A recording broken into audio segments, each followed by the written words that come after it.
what is happening in the earth.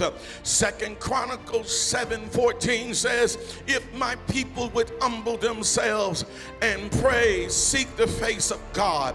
This is a critical defining moment in the world and in the church. It is a defining moment of transition. It is an apostolic moment in history. It is a moment of questions. It is a moment of critical decisions. How do we define a defining moment? What is a defining moment? A defining moment is when God sovereignly takes matters out of the hand of man and it's all in his hand.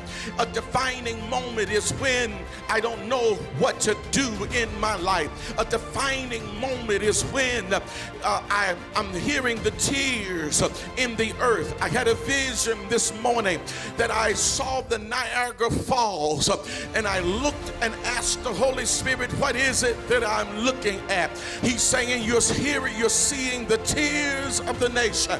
The tears of the nation. This is a defining moment. It's a defining moment when you feel helpless. It's a defining moment when you don't know absolutely, when you've been sure of yourself, when you have been confident in yourself, and now you're asking questions you have never asked before. When you are reflecting deeply in this moment, it's a defining moment. When you're looking at the real meaning of life and things that you have, God worked 60, 70, 80 hours to get mean very little to you. It's a defining moment when you're waiting on life, waiting and crying out to God, mercy, Lord. It's a defining moment. Watch this. We as the people of God are being pressured into a new manifest glory, a glory that will be revealed to the world. We're being, watch what I said, we're being pressured into a new manifest glory.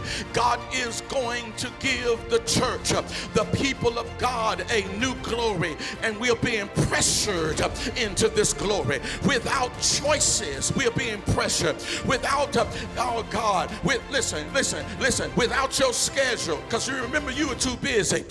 Without you telling God you're too busy, you're being pressured into a new glory. Because in America, we have ran with our arrogance and our pride, and we ran because we've been too busy to give God just a little bit of our time. But you're being pressured now. Pressure is coming from everywhere.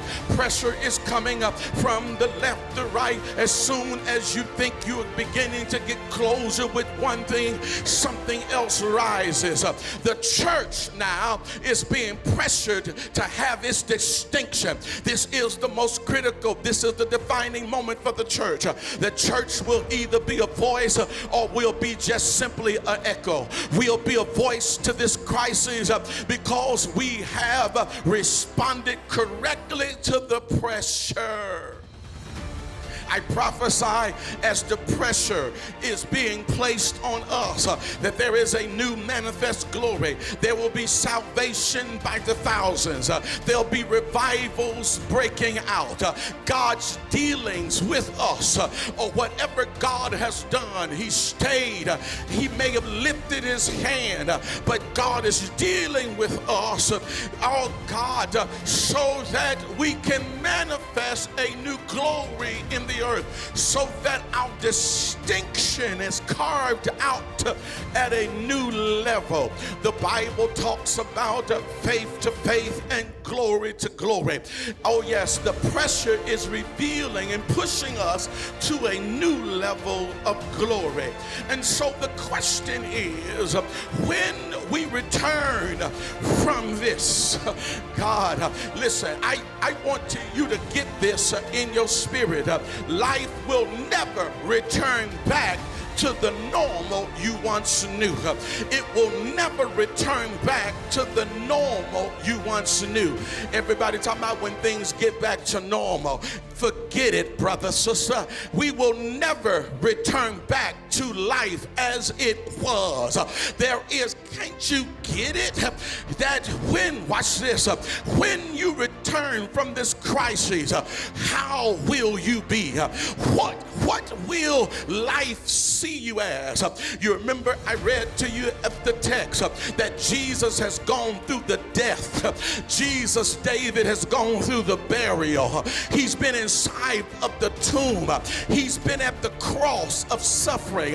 He's been at the, listen, the cross was so severe that he questioned God forsaken in him. Somebody is in that situation now. You are questioning whether God has forsaken you. Jesus is on the cross and he cries out, why hast thou forsaken me? They hung him on the cross. They shed his blood. The Christ is suffering and he's guiltless.